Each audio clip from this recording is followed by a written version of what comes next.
Corona में पिछले 4 दिनों में हमारे पास शहर में 2 केस हैं और 1 केस अभी कल ही डबवाली में रिपोर्ट हुआ है।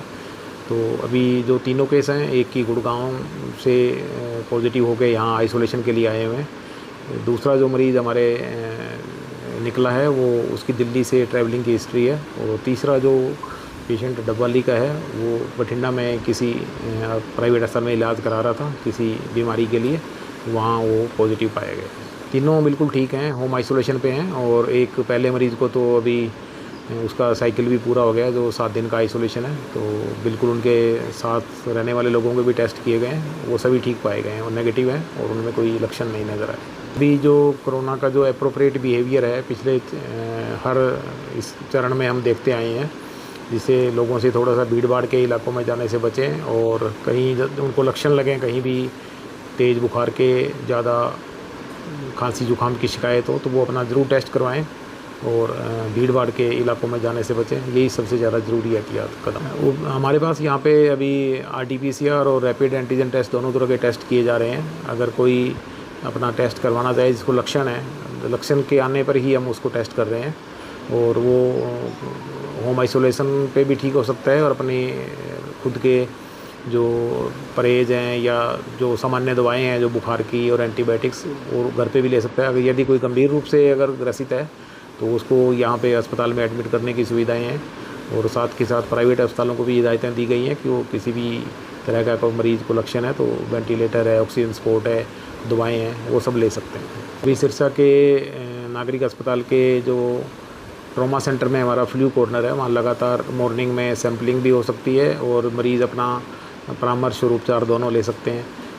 भर्ती होने वाले मरीजों के लिए हमने यहाँ 10 बेड आरक्षित किए हुए हैं। वहाँ पे अभी वेंटिलेटर की सुविधाएं भी प्रदान कर दी जाएंगी यदि आवश्यकता हुई तो।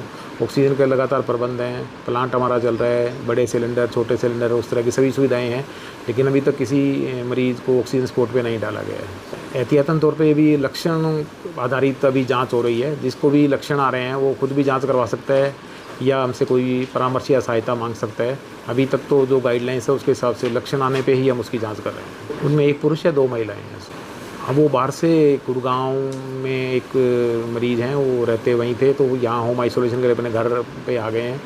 और दूसरा मरीज़ सिरसा का है, तीसरा डबवाली का है जो बठिंडा में इलाज ले रहा था। लोगों से यही अपील है कि यदि उन्हें कोई खांसी, बुखार, जुकाम और कोरोना संबंधित अगर लक्षण घर में परिवार में पाया जाता है तो उसकी तुरंत जाँच करवाएँ और उनको जो रहने के लिए उचित और आइसोलेटेड स्पेस दे दिया जाए, ताकि वो और भीड़ भाड़ के इलाके में उनको ना भेजें और वो घर पे ही आराम करें और हफ्ते 10 दिन के अंदर वो ठीक हो जाते हैं। अभी भी सस्पेक्टेड श्रेणी तो वही हैं जिनकी इम्यूनिटी लो है या बहुत ज़्यादा ओल्ड एज में हैं या बहुत छोटे बच्चे हैं जिनकी इम्यूनिटी कम है या कोई गंभीर बीमारी से पहले ही पीड़ित हैं, गुर्दे की बीमारी से हैं, डायबिटीज़ से, हाइपरटेंशन से, और जिनकी इम्यूनिटी कम है वो लोग ज़्यादा इसके प्रभाव में आने के उनके ज़्यादा आसार रहते हैं।